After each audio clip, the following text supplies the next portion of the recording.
இன்றைக்கி நமக்கு பலாப்பழ கொட்டையும் மாங்காயும் போட்டு ஒரு சோறுக்கு கூட சாப்பிட்றோம் போல் ஒரு கறி எப்படி செய்கிறோன்னு பார்க்கலாம். இது ஜாக் ஃப்ரூட் சீடு. இப்போ நான் தான் மாங்காயை கட் பண்ணி எடுக்கிறேன். இது கூடவே ஒரு 2 பச்சை மிளகாய், ஒரு 5-6 பல்லு பூண்டு, பெரிய வெங்காயத்தில் ஒரு ஆஃப், மஞ்சள் தூள் 1/2 ஸ்பூன், தேவையான அளவு சால்ட்டு. இது கூட கொஞ்சமாக தண்ணி விட்டு இதை இப்போ நமக்கு இந்த வேக வச்சு எடுக்கலாம். இது வேகிற நேரத்தில் நமக்கு அதுக்கு ஒரு மசாலா ரெடி பண்ணலாம். அதுக்கு நான் 1 கப்பு போல் தேங்காய் எடுத்துருக்கிறேன், 1/2 ஸ்பூன் ஜீரகம், கொஞ்சம் கருவேப்பிலை,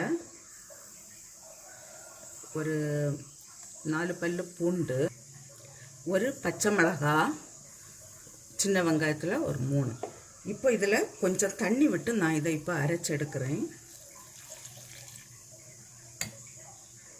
இதில் இப்போ கொஞ்சமாக மஞ்சள் தூளும் சேர்க்குறேன், ஒரு 1/4 ஸ்பூன். அரைச்சாச்சு. இதை இப்போ இந்த கறியில் விடலாம். இதுக்கு தேவையான அளவு தண்ணியும் கூட சேர்க்கலாம்.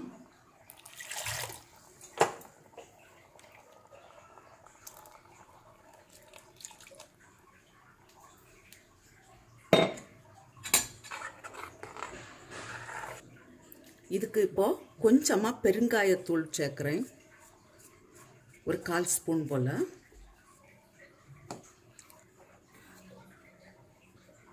சால்ட்,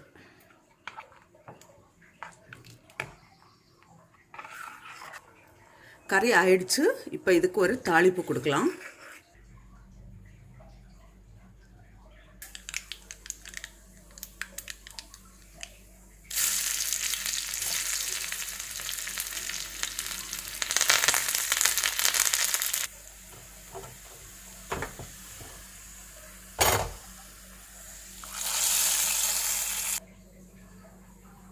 பலாக்கொட்டை மாங்காய் கறி ரெடியாக இருக்குது. நீங்களும் இதே போல் செய்து பாருங்கள். செய்து பார்த்து உங்களுடைய கருத்துக்களை தெரிவிங்க. உங்களுக்கு இந்த சமையல் பிடிச்சிருக்குன்னா சப்ஸ்கிரைப் பண்ணுங்கள், உங்களுடைய ஃப்ரெண்ட்ஸுக்கெல்லாம் ஷேர் பண்ணுங்கள்.